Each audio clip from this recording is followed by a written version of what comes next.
Welcome once again to the Aurum podcast this brilliantly beautiful Saturday morning.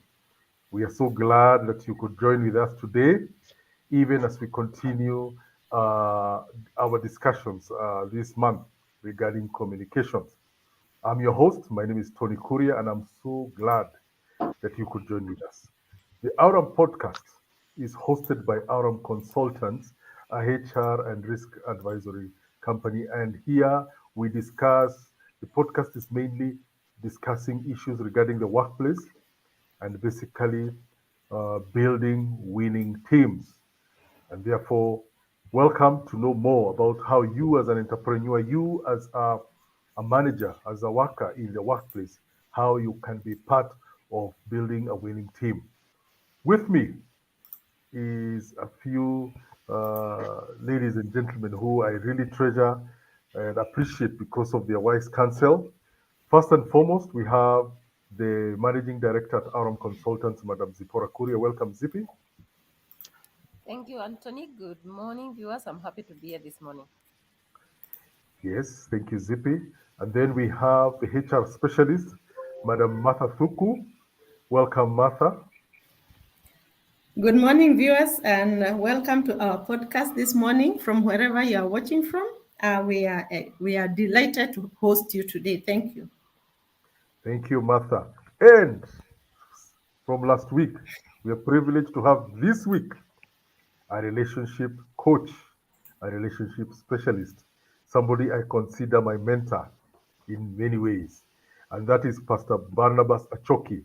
Welcome, Pastor Achoki. Thank you. Thank you so much, Tony. Good to be together with you, Zippy and Martha, and all of you who are joining us this morning. Thank you for this opportunity, and I hope you're going to have an insightful moment as we deliberate on today's issues. Thank you, Pastor. Now, before I continue, Pastor Choki, you do have a consultancy that you run, especially Yes. related to relationships. Yes. Kindly tell us more and tell our viewers more about what you do and what that entity does and what is its name and what it does.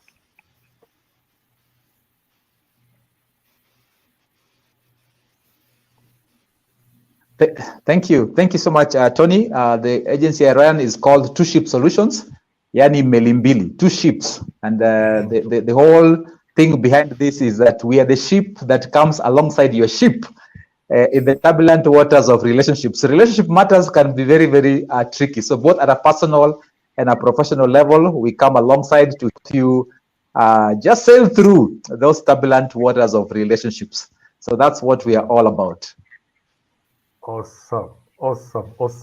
Yes, to our viewers and our listeners, if indeed you are in turbulent waters, the mawimbi yamechapa, there are turbulence and gales that are hitting your ship, and it looks like it will capsize, like the famous ship, what was his name, Titanic. You have your beautiful Titanic in the oceans, whether professionally or personally, and the gales and other forces are about to capsize it. Kindly call a siren call to Two Ship Solutions, and they will come alongside you and help you steady the waters, despite the turbulent seas. So, and if you want to know more about Two Ship Solution, kindly you can get in touch with us. We will give you more details at the end of our podcast. So today we want to continue with the conversation we had last week. It was last week we had a very engaging conversation regarding communication in the workplace, and we were looking at the aspect of high pressure, high tension environments that some of us find ourselves working in. And sometimes in those kind of situations, communication can be a bit difficult. You know, people can end up shouting and showing the worst of themselves. And we discussed a bit on how to handle the same and no matter the pressure, doing things in an orderly manner in order to even improve how we communicate and eventually our productivity. So today we want to talk how to improve communication in the workplace generally, whether high tension, whether idling, whether whatever it could be. And we want to discuss more about the same because communication at its best is the key that unlocks the door to success.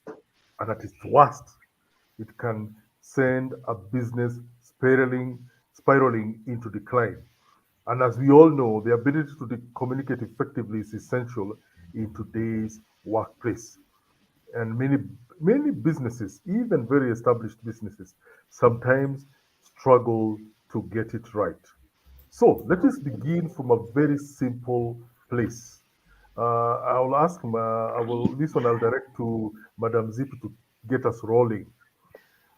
What are, just from a HR perspective, what are the communication barriers that occur in the workplace? Thank you, Anthony. And I was listening to Mr. Choki talking about the two-ship solutions. And you know what I'm actually realizing is there cannot be communication without a relationship.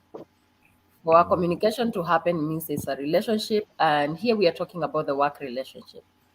But I also realize sometimes the work relationships and how we communicate and relate with each other also comes from home, external factors, how we are relating with other people. And sometimes we carry that to the workplace. And when I'm thinking about the barriers of communication, I'm thinking about sometimes how we have different perception, different opinions of something. And it's so funny because sometimes you can disagree so badly on something, yet you're saying exactly the same thing using so many different words. It's like looking at number 9 and number 6, and depending on where you're seated, you actually see it differently, but you're saying the same thing. So I think sometimes that difference of perception can lead to challenges in communication. And I think it's something we need to be aware of. And one of the things I am learning, because we're always learning, is to be self aware.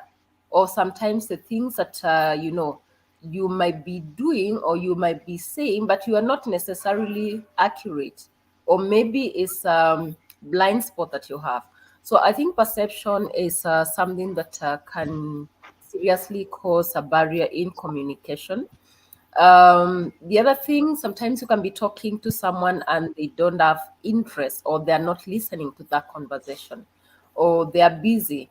Nowadays, I'm seeing social media, the phone, the gadgets becoming such a big barrier to communication. Sometimes you go to a meeting room and people are actually busy on their phones, and you could be there and you're talking and you're actually talking to yourself because people are busy doing other things. And again, setting those boundaries and making sure when you're having a conversation with someone, there are no distractions. I'm not so sure from the relationship coach you will help us understand how do we manage these situations, because the phone has become, like, I don't know, it's an addiction. It's a bad thing actually. Sometimes you go for a very serious meeting and people get distracted. You see someone actually walking out of a meeting to go and pick a phone, yet that call could have waited. So that becomes a serious barrier of communication because number one, it actually distracts the person talking. Or number two, you walk out and you miss out on a very important point that could lead into serious challenges. Something I think could also be a barrier of communication is cultural backgrounds or cultural barriers, where you find, probably depending on where we come from. And in Kenya, we have, different backgrounds from different ethnic groups, and depending on how we've been brought up. And I know we are trying to be, one nation, one country, but we cannot wish away the way we have grown up, the way we've been cultured, the way we see things. And you might find situations, for example, where you find, a woman who is a leader says something, and the people under them, they don't actually take that seriously because they don't give respect to women. So again, just looking at cultural barriers, I think that's another big challenge that could become a barrier to communication at the workplace. And I think it's important for us to be aware of those perceptions, of those nuances we have, of those cultural barriers we have that can bring that miscommunication at the workplace, and know how do we handle it. I think the other thing I'll mention before I allow my colleagues to talk about this is expectations. And I think I face this all the time, whether it's my team, whether it's people I'm dealing with every day, where you find I have a perception about something, I have an expectation about something, and the other person also has an expectation. And when those expectations are not clearly stated, then you find, I make an assumption, or someone will come and tell you, I assumed this, and this, and you're wondering, how did you make such an assumption? You know, and it's because we have expectations that are not very clearly stated. And what happens? It brings that feeling of, probably this person is either not doing what I'm expecting them to do, or they're refusing to do, or or they're behaving the way they're behaving because of I don't know what. But just that not stating clearly what is expected would lead to me making that assumption and having an expectation that is actually unrealistic, because I did not state clearly what I'm expecting from you. On the other hand, you did not also, clearly state what you're expecting. Sometimes from the employee side, when I look at it, they have expectations sometimes, and sorry to say this for employees who might be listening to me, sometimes it could be expectations that are very unrealistic. So it's also important for us to think about the expectations I have. Are these expectations that can be met? Are these expectations that have some sort of a basis that someone else listening to me will, I will be making sense? Because sometimes when you listen to those expectations, you're wondering, okay, really, how did you even get to this place of thinking about something like this? So just getting to that space of understanding each other, I think, is very critical at the workplace, and to avoid, many challenges that will come with miscommunication. Oh, thank you, Zippy. When you said about expectations and what some employees are expected to know and not to know, I remember a comment Martha made a few weeks ago when she was working with one of our bosses, and the boss would tell her, "Who told you to think?" So, so you may be that could also be a communication barrier, where where your employee decided to take he or she did not listen carefully, and they tell you, "I decided to do this because I thought this is what is right."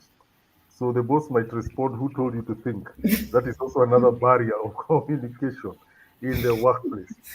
Now, here to our viewers and listeners, kindly send in your questions.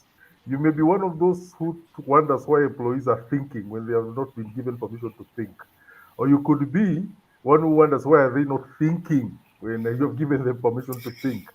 So whichever is your perception, kindly get in touch with us. If these are issues, what Zippy has just raised and what you will hear from here, or opinions that you may have as we continue, kindly shoot in your questions and your comments. We would be glad to bring them online as we continue.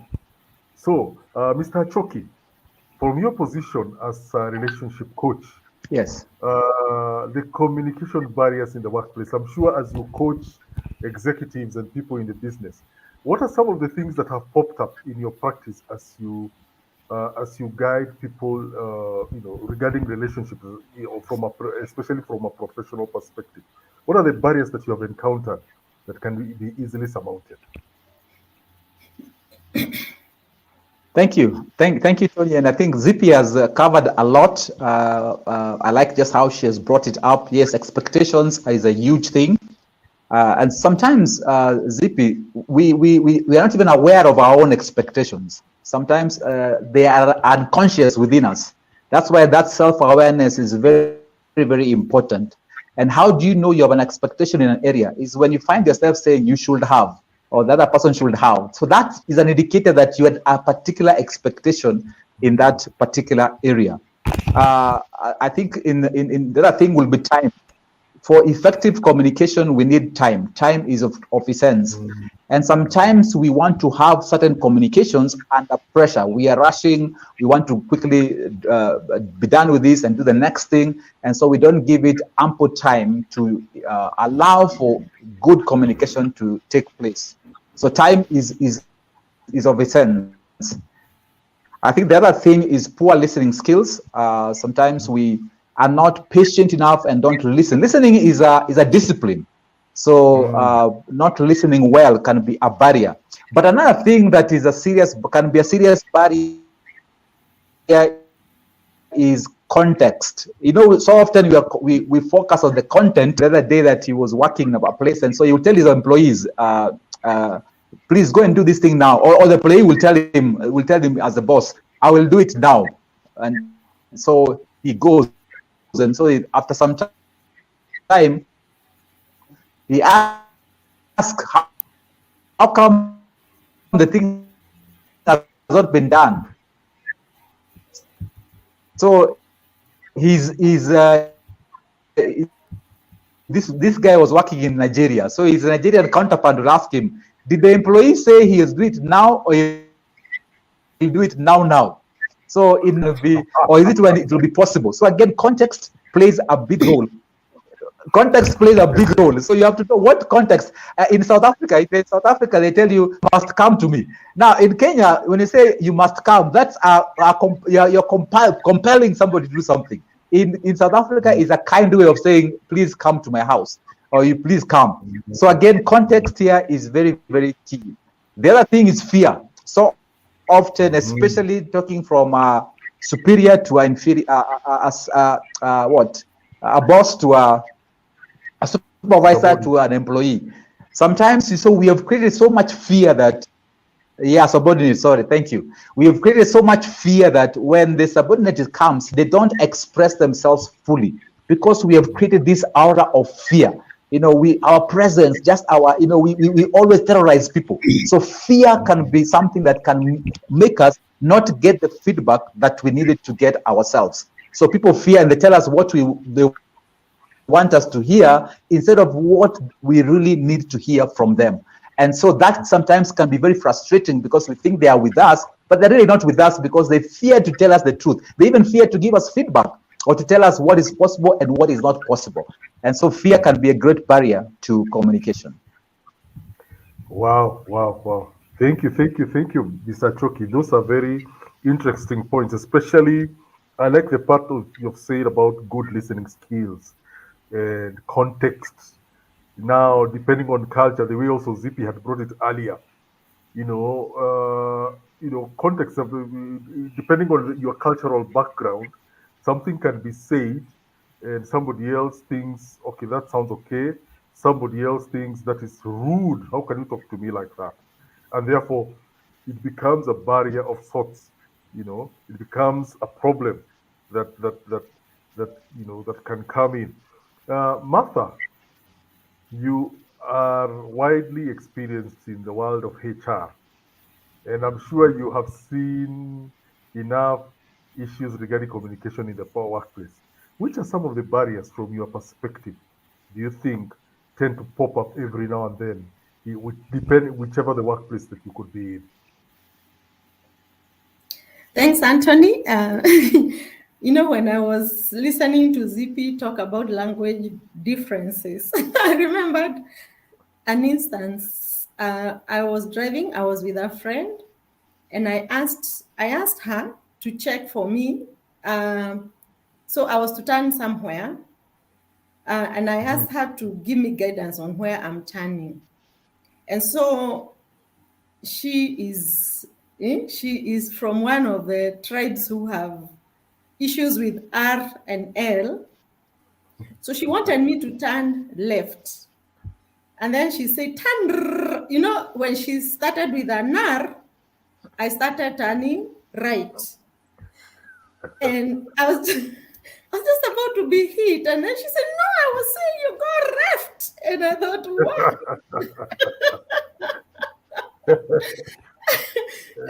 and there was some bit of miscommunication that could have really caused a bad accident. It's just that the oncoming car from the right saw me early enough and were able to speed brake. Their car actually screeched and were not happy with me, and I could not tell them that I was being directed. Anyway, so I just had a few because my colleagues have hit the nail on the head. And one of the one I would want to emphasize on is clarity in communication as far as office or workplace is concerned. This clarity stems from your policies, your strategy. People have to be clear on what you are about and why you are doing what you're doing. And there needs to be some policies that clarify the way you do things. You have to clarify your mission and vision so that people don't start running with their own thing because they didn't understand from the word go what this organization is about. The other thing, and Zippy can testify, this is why we have what we call when new staff come in, we have that orientation to make people understand what we are about. So that is very necessary. So you must communicate what you are about, and you must be very clear in that orientation, so that people don't come with their whatever they came from and start practicing their own thing, and they are not running your vision. One of the other things that I have learned, besides clarity, is inconsistency in communication. Now, I don't know whether you guys have been victims like me. I'm the kind of a person, if you're my boss, I listen to you. So I listen to you. And you know what? When I'm talking about listening, it's not listening with ears. It's listening like so that when I'm supporting you, I'm understanding what you want to do. So if you tell me A, B, C, D, this is what I want to do, I'm the kind of a person who can rally with you 1000% on your mission, on your vision, based on what you have told me. And if you give me like how the approach you would want me to handle this, I can tell you I'll deliver. But now I have if you are the executive of the organization, like Zippy, who is the MD, and Zippy goes to maybe one of the directors, like Tony, and they're discussing what they need done. And then when Zippy goes to another person, she speaks something different. Especially, it is so bad if that person she's speaking to is being supervised by Tony. So you see that Tony will not be able to communicate to that person of their deliverables because the boss has said, you know, the person who is reporting to Tony will run with what the boss has said, will not run with what Tony has said. And so that inconsistency brings conflicts. It makes people look like they are rebelling. And then you, as the lead, who is Tony, you are the lead of the team, you are left not knowing what to do. Because then this person who is kind of having a direct line to the boss, they feel very powerful that even me, the boss, you know, like I think there's somewhere in the Bible where some guys told Moses, you think it's only you God talks to you too. Even us, we have a direct line with God. Yeah? You see how that brings rebellion just because of inconsistency in communicating. This other person thinks that they also can hear from Zippy. So they don't have to do what Tony is saying. And Zippy told Tony something different, and then goes and tells that other person something different, and then goes and tells even another person something different. That is a very weak manager. And the organization cannot thrive in such kind of an environment. Is a very bad culture, and managers, especially the executives, you need to watch. Yes. Because everything you say, people take you seriously. Yes, that's true. And you can bring disharmony, you can bring insubordination. Yes.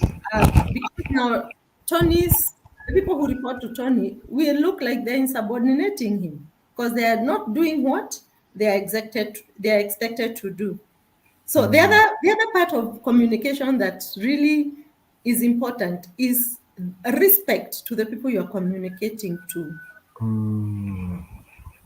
That you have given me a job does not mean that you speak over me, or what is the word? I don't know which word to use.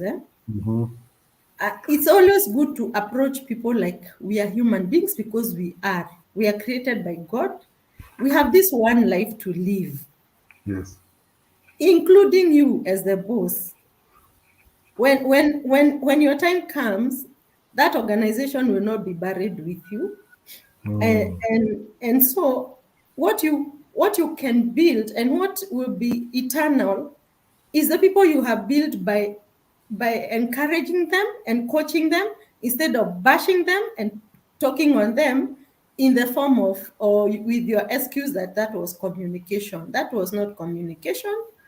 So respect at every level, even if it's the assistant. In my organization, we used to call them hospitality team. The ones who give you tea. The way you communicate to them, the way you relate to them, please don't let them feel that they are their position. you Yes. know, and that's why you look even for, instead of calling them tea girls or tea boys, it's good to use a word like hospitality. This is the hospitality officer. That means you are showing the approach of your communication in your organization. You do not have discrimination. So for me, those are the few I wanted to add, because then my colleagues were really articulate in the things they came up with. Thank you. Wow, wow, wow. Martha, those are very good positions that you brought in. Wow, those are very interesting issues regarding inconsistency in communication, clarity, and respect in the workplace. Indeed, respect can be a big, big deal when it comes to barriers that operate in the workplace. Even the issue of language, somebody is telling you left, and you are so when they started you had you must be a very serious driver. You're already turning right when you had the and they were saying left. That tells you language is also a very big, it's also a very big barrier, can be a big barrier to communication. If you've dealt with people with strong regional accents, you know, you may struggle. What is this person saying? And some people even can get offended depending on the R and the L and the H. Some people from Lower Eastern, the H can be put in the wrong place. So these are things that do happen, and uh, and there can be barriers to communicate. But the points that have been brought in here, if you're listening to us, I'm sure, like me, you must be taking notes. I have like 10 very powerful points that I've received from our panelists, from Achoki, from Martha, and from Zippy. Now, Anthony, just before you move to your next point, just to stress out on what Martha has said, and from the place where I sit, because a lot of times I think communication barriers are caused from the top, actually. A lot yes, of times it's not actually even down here. Yes, sometimes down here it can happen, but a lot of times challenges come from the top. And it's what Mother was talking about, where, we are giving conflicting information. Mother is reporting to me, and I expect Mother to communicate a certain message to her team members. But instead of allowing Mother to do that, I actually, jump that channel and go communicate directly, and I give information that would end up conflicting. And what I have noticed from experience, actually, this causes a lot of confusion. The team ends up being very confused. I've seen situations where an employee has actually gotten in trouble because someone higher in authority gave instructions, and the employee probably was completely confused on what to do, and they end up being in a lot of trouble. So I think from a leadership perspective, we need to be aware, and it's what Mr. Choki talked about. I think he called it, is it the unconscious expectations. When we have those unconscious expectations, they end up leading or bringing a lot of confusion in the organization. There's also something else I've seen. sometimes you're communicating to someone and their frame of mind, they're not in a place where they're able to actually receive the communication you're giving. And especially if it's a difficult conversation you're having, and you find either they are anxious or they are upset, or they're fatigued, and you're trying to communicate some message. Sometimes actually that can be a barrier, because you can either end up being misunderstood, or you can either end up reading this person is not listening or they're not respecting me. So again, I think it's something we need to be aware that it can be a barrier to communication. The other thing, and this I have experienced personally, is familiarity, where you find probably your team members have become too familiar with you and they expect some treatment. The way you treat them, the way you talk to them, there's some expectation. And when you come and you communicate a message that they don't perceive to be friendly, they don't perceive to be, this is not what I expected from you, because of that familiarity, then it brings other challenges into it. So again, we just need to be aware, those things that happen because we are leaders and we let things fall off the cracks, and it becomes a challenge. When you are a leader, yes, you need to be in that place. People can come talk to you. People can be able to refer and ask to you. But you cannot be too familiar that you lose your respect as a leader. And even for the employee, they also need to know, what are the boundaries I need to relate with my leader respectfully, in a way that I can talk to them, in a way that I can be able to hear feedback, and that feedback becomes important, or becomes useful for the organization. Wow, those are And I very think Zippy, you're talking about respecting lines of management, because so you can have staff who are very familiar with the top, and these people are reporting to you.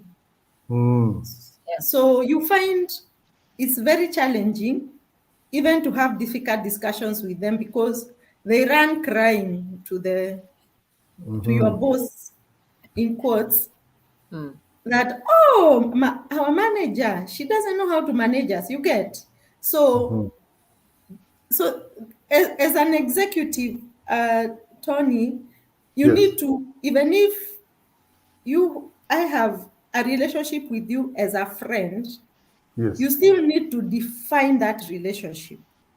Yes. If I came and reported someone like my manager to you, or I complained, it's important, first of all, you refer me back to my manager.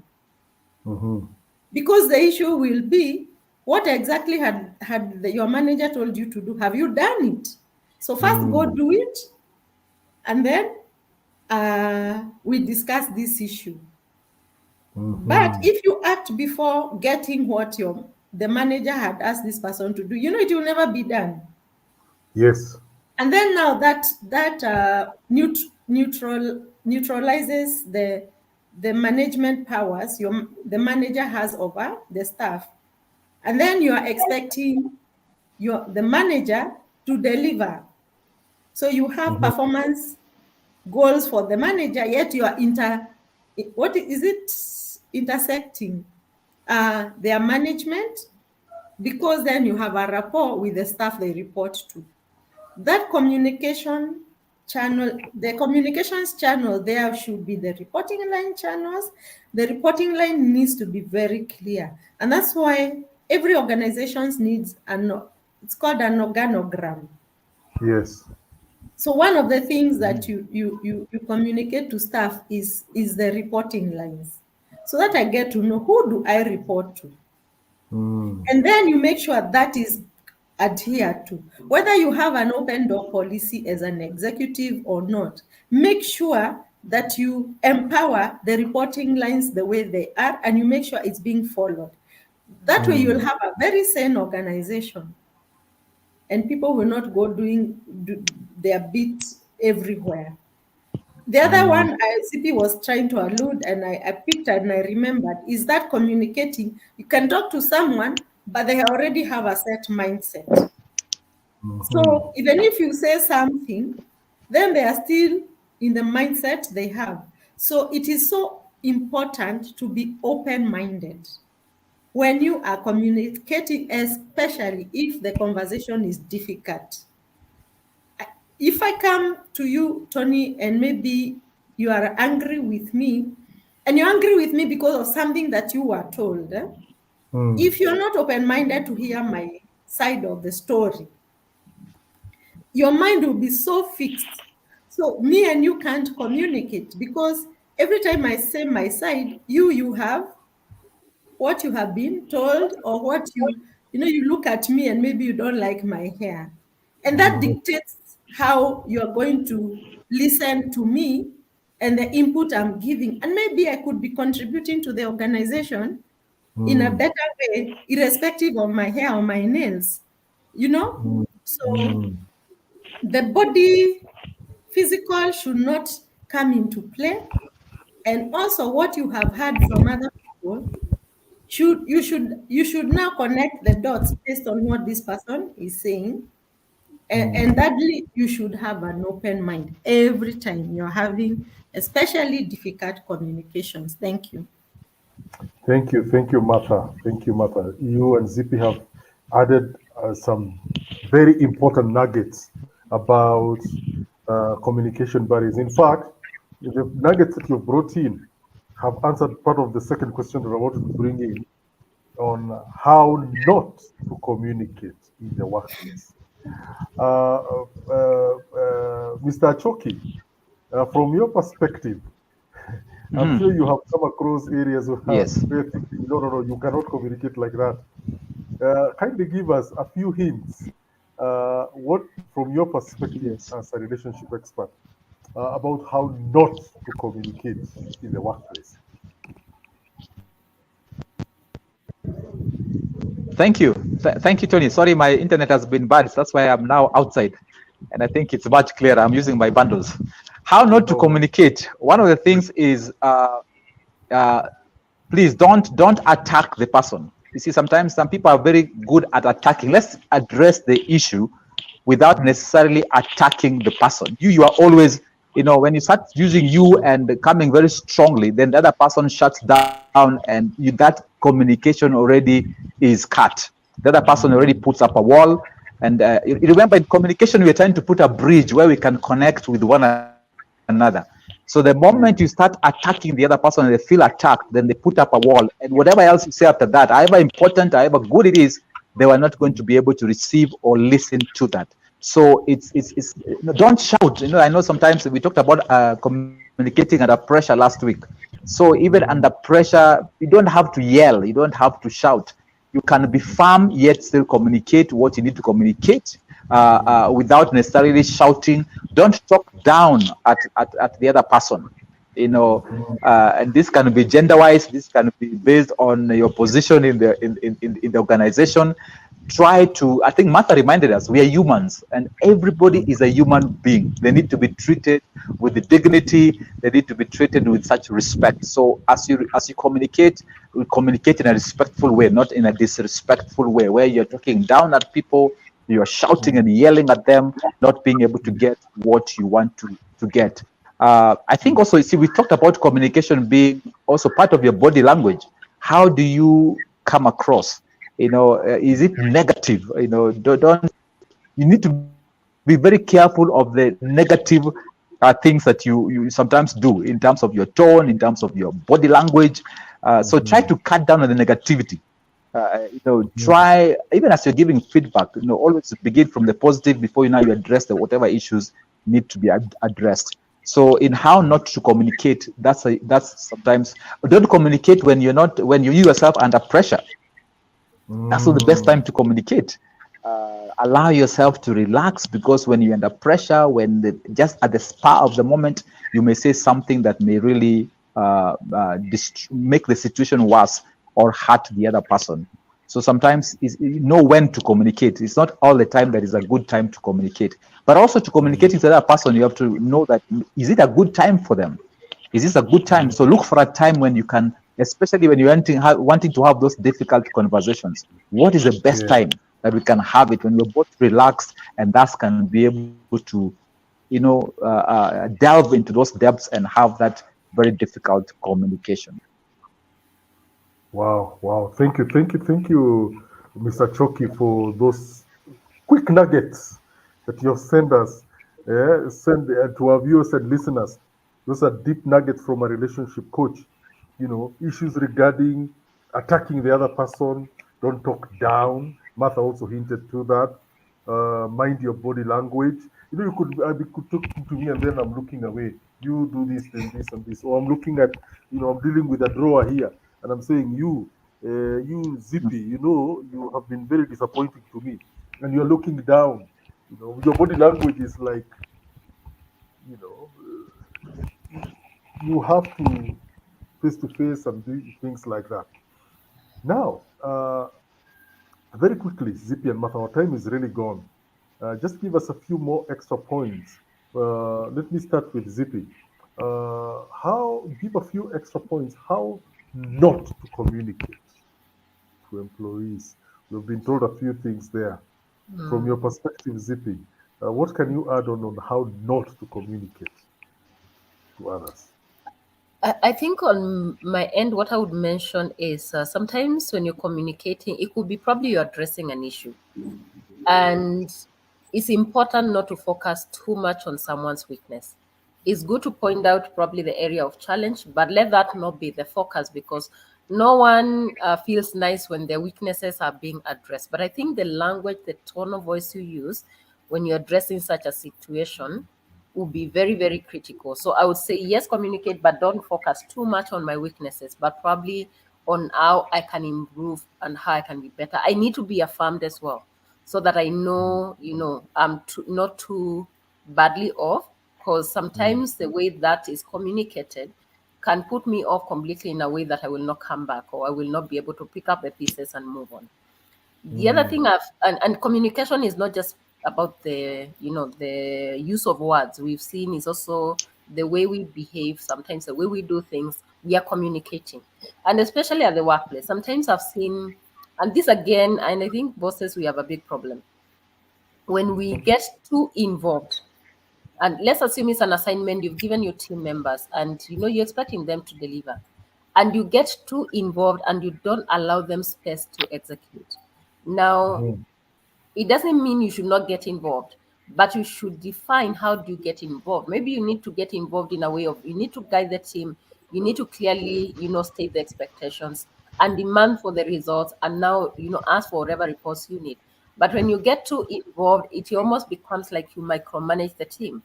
And what does that mean? You are communicating a message to the team. I cannot trust you to carry out the assignment without my involvement. So what happens the next time when you give them an assignment, they step back and wait for you to get too involved for something to happen.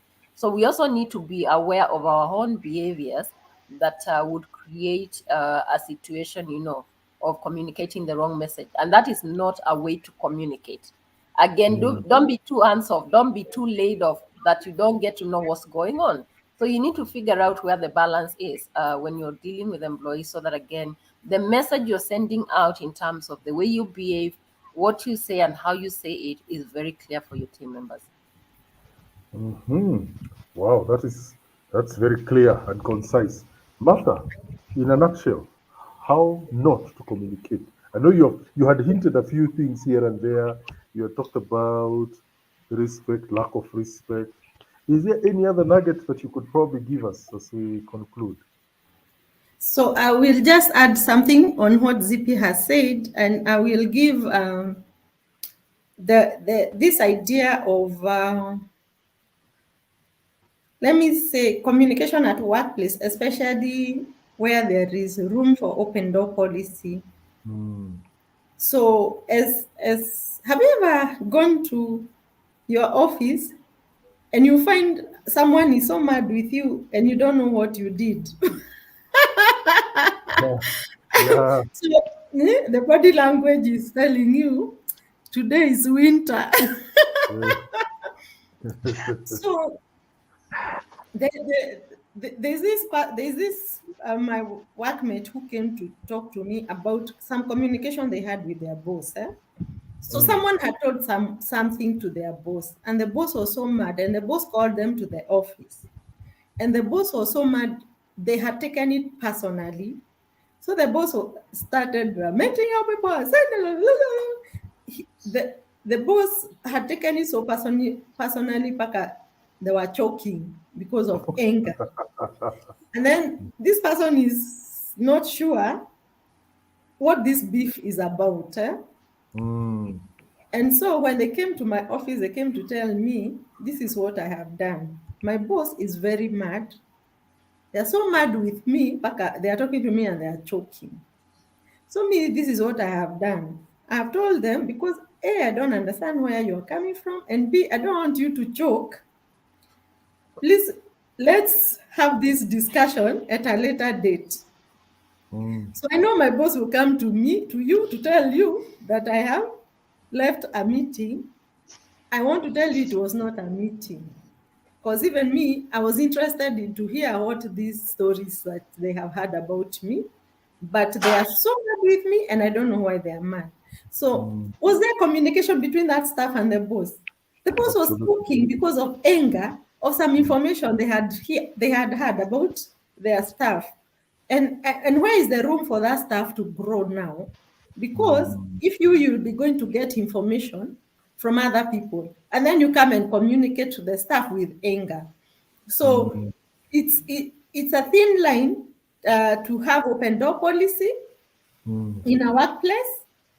Please know how to manage that open door policy, know how Mm. to communicate what you hear, know what Mm. to sieve.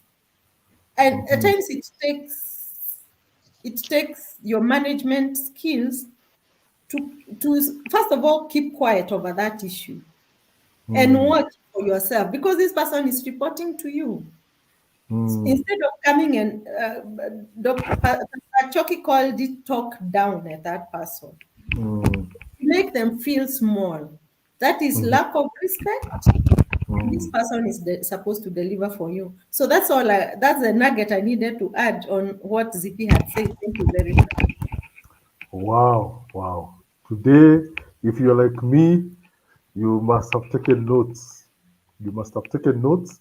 I can see there were comments coming online. Maria Juma says she was watching from Nairobi, Kenya. Thank you, Maria. Indeed, this has been very, very interesting, very deep about issues of the communication barriers in the workplace and how not to communicate. I had a third point, but our time is really gone. I don't know whether we have the time to be able to distill it.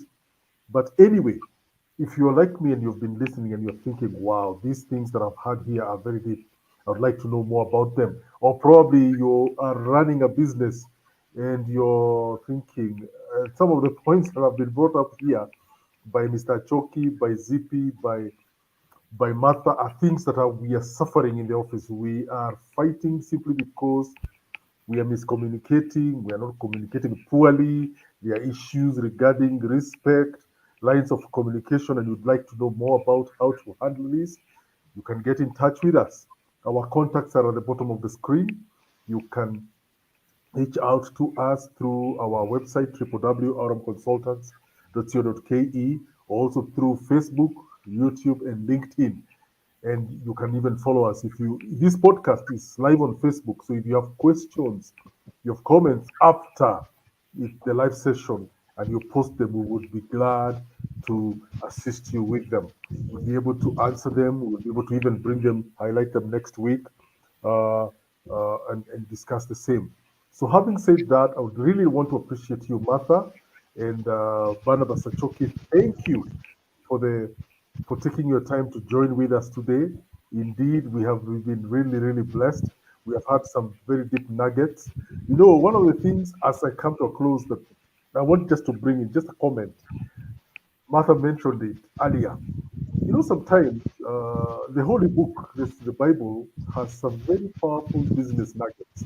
When Martha talked about somebody who has a direct connection to the boss and they bypass the mid-level management, she mentioned something about that, and she used the story of Moses in the Bible and some of the guys who thought they could communicate directly with God.